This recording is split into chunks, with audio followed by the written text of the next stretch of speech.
Bonjour et bienvenue dans Travailler avec le Divin, le podcast pour les femmes qui allient business et guidance divine.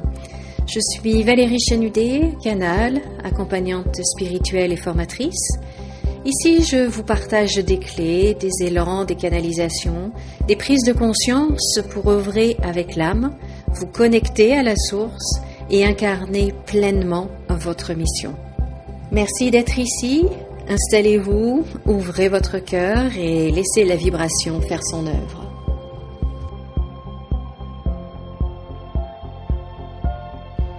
Alors vous savez, j'en ai déjà parlé dans les épisodes précédents, si vous avez suivi mon podcast, que vous savez que l'année 2026, c'est l'année de la vérité, c'est l'année d'être vrai. D'oser regarder les choses telles qu'elles sont, sans filtre, sans maquillage, sans faux semblants, etc. Et donc là, j'aimerais vous poser une question très simple.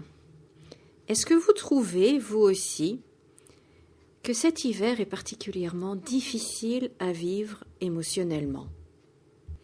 Personnellement, moi je le ressens très très fortement.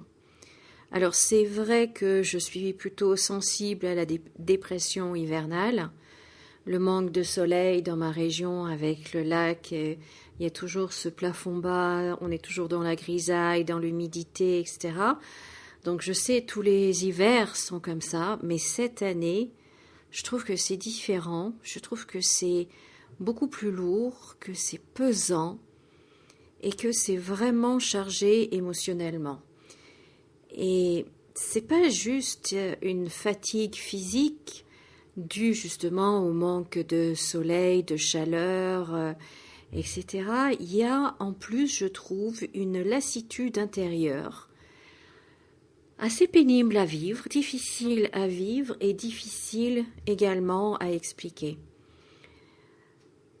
Alors, j'avais envie d'aborder ce sujet avec vous aujourd'hui parce que j'ai le sentiment que je ne suis pas la seule à ressentir ça. Alors c'est vrai que beaucoup de personnes me disent se sentir à fleur de peau, épuisées, même sans raison claire, se sentent également tristes. Mais tristes sans pouvoir vraiment mettre des mots précis dessus, sur ce qui les rend tristes. C'est comme s'il y avait quelque chose qui nous rendait plus sensibles, comme si notre cœur était plus sensible, comme si notre cœur était plus vulnérable. Et moi, j'ai vraiment l'impression que nous traversons quelque chose de collectif. Un climat émotionnel qui est dense, qui est lourd, où tout ce qui a été mis de côté, tout ce qui a été refoulé, tout ce qui a été anesthésié, maintenant remonte à la surface. Et c'est vraiment cette énergie de 2026 quand la vérité vraiment ne peut plus être évitée. Et c'est vrai que l'année de la vérité, l'année d'être vrai, ce n'est pas une année confortable, c'est pas une année facile parce que la vérité, c'est pas toujours je dirais lumineux. Quand elle arrive, souvent, la vérité, elle dérange, elle secoue, elle fait tomber les masques. Et quand cette année 2026, là, on ne va plus pouvoir faire semblant d'aller bien, faire semblant d'aimer tout ce qui vient, faire semblant d'être à sa place même ou faire semblant d'être aligné. Et tout ça, en fait, pour moi, c'est pas un signe de faiblesse, bien au contraire.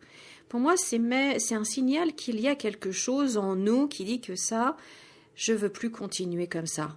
Je veux plus continuer comme avant. Je veux plus faire semblant. Et c'est même au-delà de ne plus vouloir, c'est de ne plus pouvoir.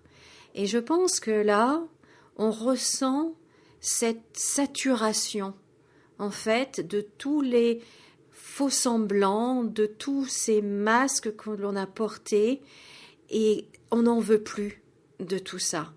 On n'en veut plus, on veut du vrai, on veut de l'authentique, et on veut de l'apaisement.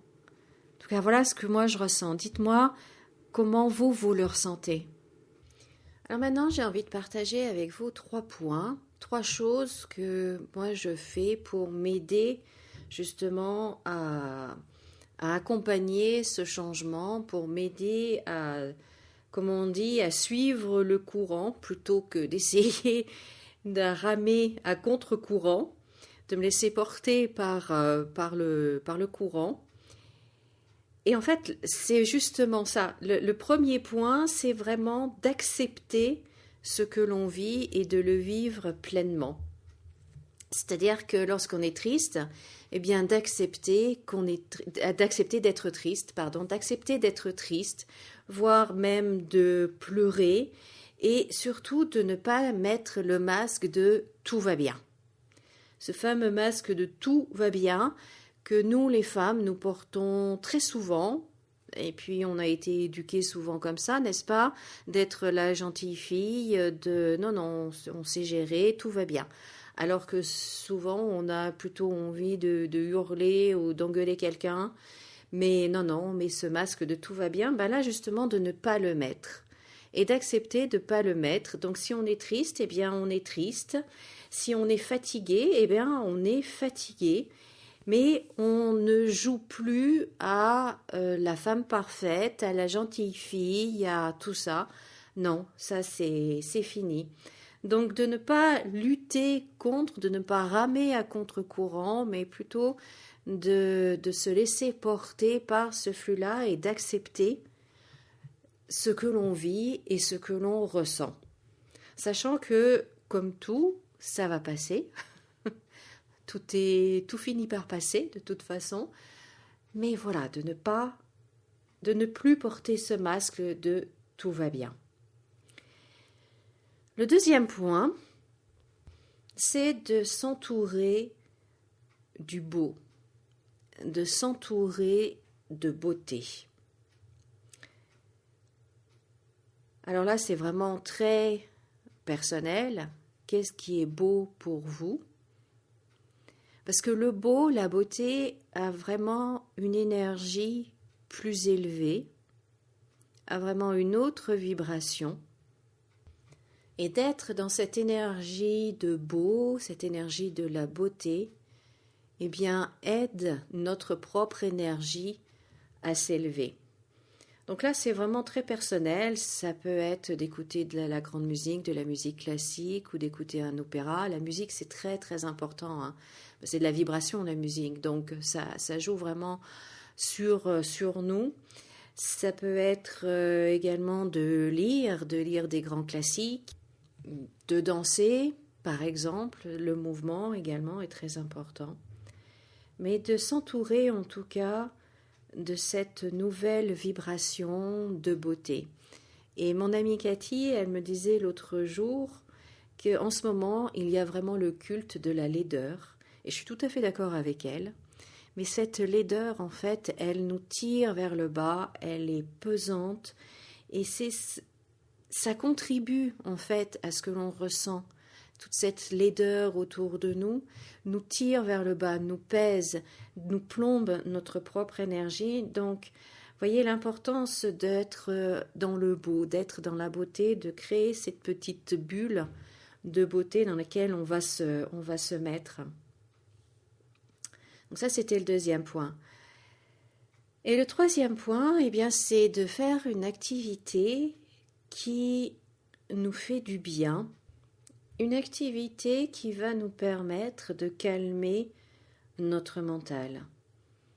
Alors là encore, hein, c'est très personnel, ça peut être de la peinture, ça peut être de chanter, ça peut être de faire du tricot, du crochet, ça peut être de faire je sais pas, de la cuisine, s'occuper de plantes, de faire de la couture, peu importe en fait. Mais il y a forcément une activité qui vous aide à lâcher. Une activité qui vous aide à couper ce mental qui est peut-être trop présent et du coup, quand vous faites cette activité, eh bien vous vous mettez dans votre bulle. Donc à vous de voir en fait ce qui vous convient le mieux. Et enfin, le dernier point, Bien évidemment, si la situation est trop compliquée, si elle devient trop pesante ou si vous avez l'impression de ne pas pouvoir gérer seul, de ne pas pouvoir vous en sortir, eh bien n'hésitez pas à demander de l'aide. N'hésitez pas à être accompagné par la bonne personne qui va être capable de vous écouter et qui va être capable de vous accompagner. Donc, là encore, acceptez de demander de l'aide. Alors, pour moi, je sais que c'est quelque chose d'un peu plus compliqué, honnêtement. J'ai tellement l'habitude de gérer toute seule. Mais voilà, il y a des moments où je n'y arrive plus. Et maintenant, en fait, et c'est assez récent, ça fait que quelques années, je m'autorise, j'accepte de demander de l'aide. Donc, n'hésitez pas à vous rapprocher d'un accompagnant, d'un thérapeute ou d'un médecin si vous n'arrivez pas à gérer toute seule. Mais il y a aussi une autre forme d'aide, c'est l'aide céleste. Et cette aide-là est extrêmement puissante. Et en plus de ça, elle est disponible 24 heures sur 24, 7 jours sur 7. Il n'y a pas les horaires d'ouverture. Ils sont tous les jours, tout le temps, constamment là pour vous aider. Vos guides célestes sont toujours prêts à vous accompagner et en fait, ils ne demandent que ça. Mais ils ne peuvent le faire que si vous leur demandez. Ils ne peuvent pas intervenir de leur propre chef parce que nous avons notre libre arbitre et nous avons le choix et la responsabilité de nos décisions. Mais vous pouvez tout leur demander. Il n'y a pas de demande trop petite, il n'y a pas de demande ridicule. Pas du tout, ils ne sont pas du tout dans le jugement, et il n'y a pas un concours de ça c'est plus important que ça ou telle personne. Non, du tout. Ils sont là pour vous, ils sont là constamment et ils sont prêts à vous aider, peu importe votre demande. Donc, si vous avez besoin d'un soutien énergétique, d'un soutien à tous les niveaux, eh bien, demandez à vos accompagnants célestes qui seront absolument ravis, enchantés de vous aider, de vous accompagner et de vous envoyer tous ces petits signes-là. Bref, soyez attentifs, tous ces petits signes, en fait, qui prouvent, c'est des preuves physiques, tangibles, qu'ils sont là auprès de vous et qu'ils vous aident et que vous n'êtes pas seul. Donc, pensez à vos guides célestes. Donc voilà ce que je voulais partager avec vous aujourd'hui. C'est un épisode un peu plus court. Dites-moi dans les commentaires ce que vous en pensez, comment vous ressentez cette période-là. Et puis si vous aussi, comme moi, c'est un petit peu plus lourd, un peu plus compliqué, qu'est-ce que vous faites pour tenir le coup? Qu'est-ce que vous faites pour garder votre énergie ou pour vous protéger Voilà, n'hésitez pas à écrire dans les commentaires, ça me ferait plaisir de vous lire. En attendant, je vous remercie beaucoup de m'avoir écouté. Pensez à liker cet épisode, à le partager également et abonnez-vous à mon podcast. Moi, je vous souhaite une très très belle journée, une très belle semaine et je vous retrouve jeudi prochain. Et comme d'habitude, souriez et rayonnez. Au revoir.